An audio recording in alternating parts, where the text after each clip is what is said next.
Hi everybody, Mr. R here, and we are going to talk about Chapter 25, I believe it is, VOR approaches. So remember what VOR is? Correct. Very high frequency omnidirectional range approach. Is this approach going to give you vertical guidance? Negative. You're going to get horizontal guidance, and you're going to like it. So, there you go. Again, God, you just, honestly, do you just, yeah, I know. Aloha. Let's get to it, shall we? So what we're going to do is we're going to be reviewing some of the things that we had talked about before on the VOR approaches. As we do that, then you'll see why we spent so much time on that before, is that now as you read this, or have read this, emphasis on that last part, that it made more sense to you, hopefully. So when we look at this VOR approach, all of the things heading up to this here, you can see that with this you're getting a lot of information that we talked about here before, leading up to the actual approach plate here for Casa Grande, Arizona.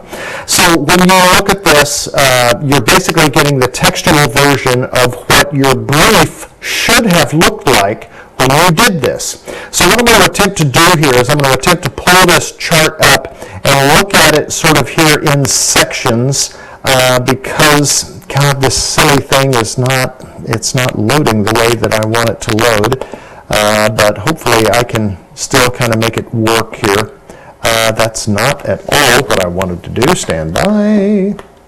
Let me get that over here. Let me check. Oh, dropped my pen. Wow, this is live television here, isn't it? Let me change this here a little bit, guys, because I want to make this a little bit bigger. Let me see if I can blow this up here first before I do this. Hang on. Why isn't that? Oh, man. See this thing? It's frozen. There we go. There. Well, come on.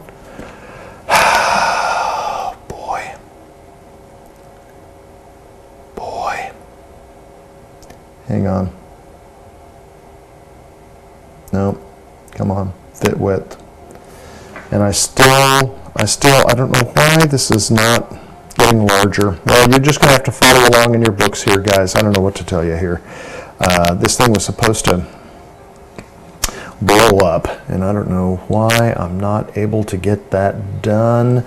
Maybe I can do something up here. Isn't this great that you guys are sitting here listening to me try to solve my problems? Well, we're just going to say to heck with it, and we're just going to do something different here. So here we go. So the first thing that we're going to do is what? We're going to look here, and we're going to just check, is this thing current to use? Well, if you look at this and you see an approach plate that says February 2004, hopefully you have decided that no, you're not going to use this thing for much other than a coaster. So yeah, so there you go. So we'll get that out of the way. Also, to understand where we are, VOR runway 5, so that gives us a little idea as to perhaps what our approach course is going to be like here for Casa Grande Muni.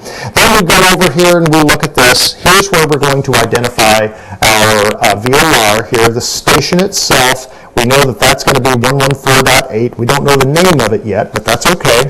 We know what radio we're going to use here for our final approach course on this, and we have some elevation information with regard to our runway. So we can see here how much room we have to work with to land this puppy, what our touchdown zone elevation is, and our airport elevation. Next, as we look here, we'll take a look at our takeoff and our alternate information here that we have for takeoffs and landings. We know what kind of lights that we should expect to see at the end of this runway here as well as being able to memorize the missed approach. The missed approach on here, we're going to climb straight away to 2,200 feet, then a climbing right turn to 3,500 feet, direct to the VOR. There, stand field and hold. Okay, so that's what we're going to be doing. Here's our weather. We have our weather. We've got we have our center information here and intercom. Notice here that we don't have a control tower. Let's double check and make sure that this airport doesn't have a control tower. Where would we find that information? That's correct. You can look either at your sectional map, you can look at your chart supplement guide, etc. to get all of your other information, but at the time this was published, there was no approach tower coming in here. And so this would be like flying a VOR approach into rifle. That doesn't have, that you're going to be using center rifle. We'd use Denver Center, and of course here at Casa Grande, they would use Albuquerque Center. As your initial call up here to begin this approach, and then they would switch you over to the field frequency or the Unicom frequency as you would get closer to this. You can look now at your plan view. Your plan view now, we look at our minimum safe altitudes over here. This is kind of the thing, you know, you think about, okay, here we are, we're going to be in Arizona somewhere, and we start looking at some of the features around this airport, and we start thinking, okay, there may be a little terrain here. We can see that our airport elevation is not quite 2,000 feet, so we're not completely at sea level. But then again, you know, we do have some elevation here that we need to think about. So the MSA is going to be important to us here, especially if we're maneuvering in an emergency situation. We can see here, there's our VOR. There's the frequency information. There is going to be the way that we can identify it if we're going to be listening here from an audible standpoint, or again, we're going to be looking to make sure that if we program this into our G1000, it shows up as green on this thing. So that's where we know where that VOR is. We can see here what our final approach course is. There's the runway itself, and then over here is where we begin our mist. Back here to the VOR, and then hold, okay? So that's what we have there. As we look here a little bit further down, well, one thing I do want to show you here on the plan view before I change this is that what you would do, let's say that you're approaching here from the north. So if you're approaching here from the north, you would have kind of a direct entry into this holding pattern here. And the way that these work, and we're going to get into this in Chapter 28 when we start talking about holds, but this is one of those things that allows you to change direction to line up with the approach course in lieu of necessarily a procedure turn. So in some cases, some airports will use a procedure turn to help you get turned around. Some approaches will use a hold to help you get turned around. And then again, the other thing that can happen is that you can have a hold there just for spacing, depending upon the airport, of course, with that. So that's kind of how that works there. We're going to look here now. I cannot believe that I cannot, come on, I can't even get this silly thing to move. Wow. Okay, so now as we look at our profile view, come on. So now as we look at the profile view, we can see here that, of course I can't draw anymore. My Lord in heaven. Let's go back down here. I'll open this up. Here's our Mr. Etch-a-Sketch. We've got 3,500 feet. That's going to be our altitude there that we're going to go no lower than here as we make that turn around the track to get lined up, coming back toward that VOR to begin our approach. So 3,500 feet, that's going to be our minimum altitude in that hold, and that's going to be also our initial approach altitude until we get to the cross here at the VOR, which will allow us to begin that descent. Okay? So from this, again, we're going to be looking at how far away we are here from this. We will also be looking here, because of the fact we know that a VOR is not a precision approach. So as we look at this, this is going to be our MBA, 1,960 feet MSL with a half statute mile of visibility as our minimums. Notice that we have the same altitude restriction here on the circling if we need to land the other direction, but that visibility increases doubled to 1 mile there as well. Okay, so you can see there, categories C and D, it's not applicable here for this. So just keep that in mind here as well. If we look down here also, remember this part. And this part is what I was talking about before, is how you want to fly a non-precision approach when you have the final approach fix to your missed approach point here, okay? where you can actually time this based on your ground speed. It is ground speed in knots, not airspeed. So you have to think about that, and if you do the math on it, on the time, speed, and distance calculations on your E6B, you will see that 90 knots will get you there in 5.12 minutes. And that's what you're looking at there from that final approach course to your missed approach point. Okay? So, you want to get that timer started the instant that you start pointing this thing downhill. You'll have your aircraft configured, everything ready to go, somewhere here just about a half mile out, with everything ready to go with your airplane configured to begin pointing this thing downhill there just as soon as you are ready to begin that descent. Let me turn that off. Here's this. Okay, and I don't know why that thing is so freaking slow, but there we go. Okay, so that's kind of the VOR approach. You're going to have some practice questions that you're going to find in Big Red as well as prepware. That'll also kind of brush you up on some of the different scenarios that you'll find on VOR approaches. It'll also help you familiarize yourself with the figures and legends that you have in the computer testing supplement that you also have with Big Red. Now then, over here are the radar approaches. This is another one here. So radar approaches are going to be a little bit different, and they're broken off into two flavors. One is going to be a surveillance approach. The other one is going to be a precision approach. So the surveillance approach, which has the acronym ASR, this is going to be one that is a non-precision approach. So ASR, surveillance approach, is non-precision.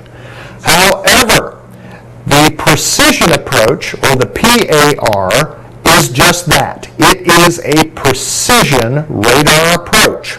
And you can read through here, and you already have, about some of the differences here into ASRs, or surveillance approaches, and PARs, which is a precision radar approach with that. The biggest difference has to do with the radar facility itself. There are only a few airports in the country that offer a precision radar approach coming into their airports. Most places don't have that precise radar to allow the PAR. But radar approaches out there that are most plentiful are going to be the ASRs, the surveillance approaches. The surveillance approaches, again, just as you might expect, are not going to offer the type of precision that the radar, the precision radar, and as I understand it, the training that operator must have to actually operate that precision radar piece to get you down to something that's going to be a precision type of an approach, very similar to like an ILS, okay, to get you down there. That's really what that sort of amounts to. And you can read that here as well. With this, what you're going to get horizontal navigation in the term of vectors. You're also going to get vertical navigation where you begin a descent point. That descent point is going to assume a 3-degree glide slope. That 3-degree glide slope is going to be a little bit different here based on your ground speed. So when you look at this, I want you to pay special attention here to the bottom of page 555. This shows you what the approach is going to be. Notice that you don't have a whole heck of a lot of guidance coming along through here. That's because you're being vectored over here to begin this approach here as well. Again, a lot of the frequencies that you have available on some of the other approaches are non-existent here because of the fact that you're being guided verbally down the pipe here based on your aircraft as it is displayed on a radar screen. You can see that down here in the profile on the minimum side that the precision approach gets a much lower, and you'll see it actually listed as a DA or a DH, which again kind of signifies a precision approach. And you'll see that it's about 500 feet higher or further above the ground on a surveillance approach with this, and that gives you the MDA telling you that it is a non-precision approach.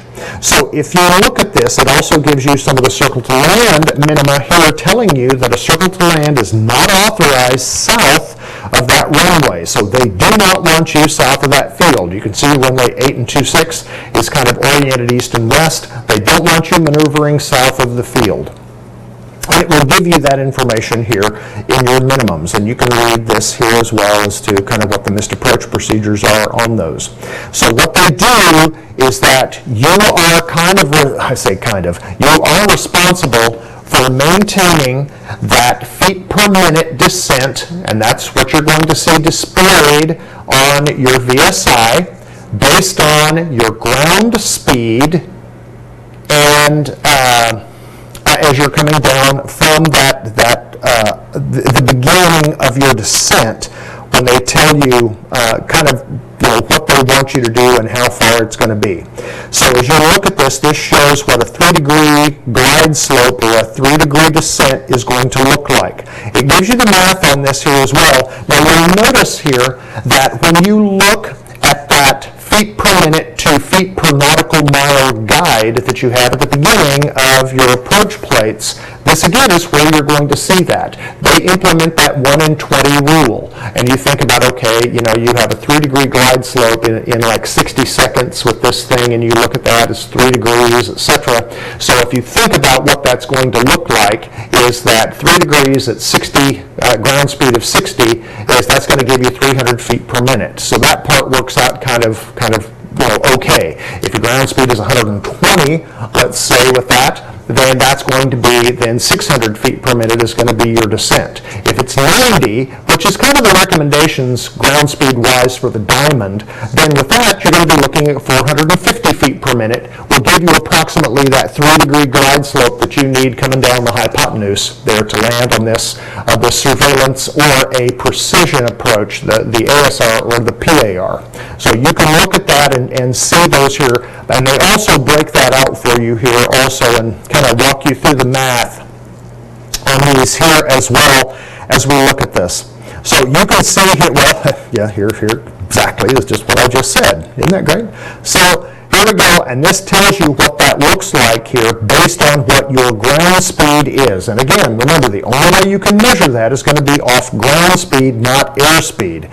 This gives you a couple of different things here for you to solve if you choose to do so. So you can look at that and just see also what the effect of a headwind and a tailwind happen to be on this as well, because you also have to factor that in as well. But just know that you're going to have that controller in your ear the entire way down, to vector you therein as well as on the way down there as well.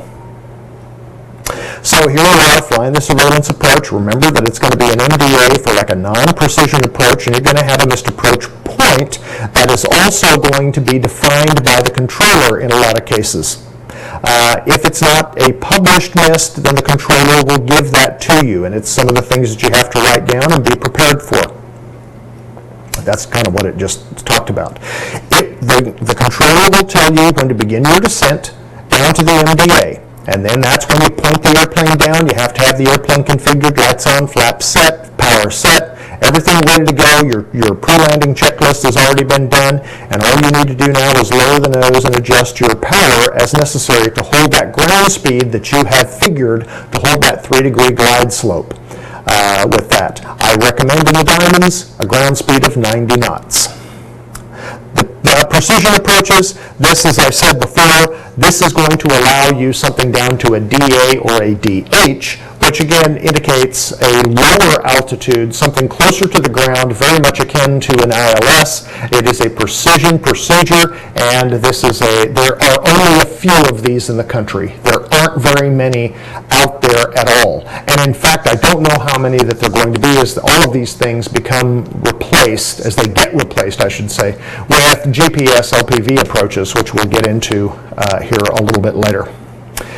So you can read that there as well. Controller here. You begin the descent, and again, that controller is in your ear all the way from the vectoring to get you lined up with this approach, all the way down the hypotenuse here. to get you down there, and you'll be advised when you're down there to your decision altitude, and then again it's going to be, can you make out those 11 things at the runway, or are you going to go missed? So that's kind of where you are. Now we're going to talk about something called a no gyro approach. Let's say, for instance, that your heading indicator goes out, or some other gyro goes out here, like let's say your attitude indicator or something like that. Well, guess what? You can actually be talked down to the field in what we call a no gyro approach. And this is going to be kind of just some, partial panel type of a thing that these controllers are trained to help you with. And in fact, a lot of the controllers, if you request a practice no gyro approach, they get all giddy because they don't get to do them very often, and so it's good practice for them as well. And so what they'll do in most cases, they'll try to get a more junior person on the screen, and they'll have a more senior person walking you through this procedure here as well. And it's really kind of cool because I've done several of these all on a practice basis. Thought perhaps I was actually going to have one when my AHARs failed coming out of Albuquerque, but we were able to actually get it turned around and get me into VFR conditions pretty quick, so I didn't have to do that. But it's kind of a cool thing. So when you look at this is going to be the type of a thing. So if you remember why we talk about standard rate turns and understanding what half standard rate turns are, this is a big part of where it comes into play. And again, what you're doing here is you're using a compass a lot of times in most cases, and you're kind of watching your compass here as well as following the instructions from the controller. You don't speak. The controller is the only one who does anything. And so what they will do is that they will tell you, turn right, and you start a standard rate turn to the right. And they will say stop turn. And in that case, then you roll your wings level. And then you fly that heading for a little while on that altitude. And then you make a descent. They'll say descend. And you start a descent normally at about 500 feet per minute. You don't want to do anything crazy on this. No yanking and banking when it comes to no gyro approaches with this. Once they get you lined up on the approach course and you're beginning your descent, now when you're on that approach course, and they'll tell you you are on the approach course, any kind of maneuvering that you do from that standpoint horizontally, they want you to do at half standard rate. So everything is nice and easy. You're making the maneuvers right here in a very small box. But it's really kind of cool the way that they do this for you. And it's great stuff to practice because it's like when the chips are down, you still know that you've got that to kind of fall back on if you need to help get you, down to the ground safely in challenging conditions. So that no gyro approach is really kind of cool. But that's it. Oh, as I say it down here at the bottom, they need to practice too. And that's true, because they really enjoy doing that kind of thing. So that is Chapter 25. See how we're doing? We're doing good, aren't we? Chapter 25. So the next chapter that we're going to go to here is going to be Chapter 26. Let's take a look and see what Chapter 26 is all about. Chapter 26, I think, yes, GPS approaches. So we're going to be talking about GPS approaches on the next broadcast. So with that, I bid you adieu. That's French, And I will see you here for Chapter 26. Guys, have an awesome day. Talk to you soon.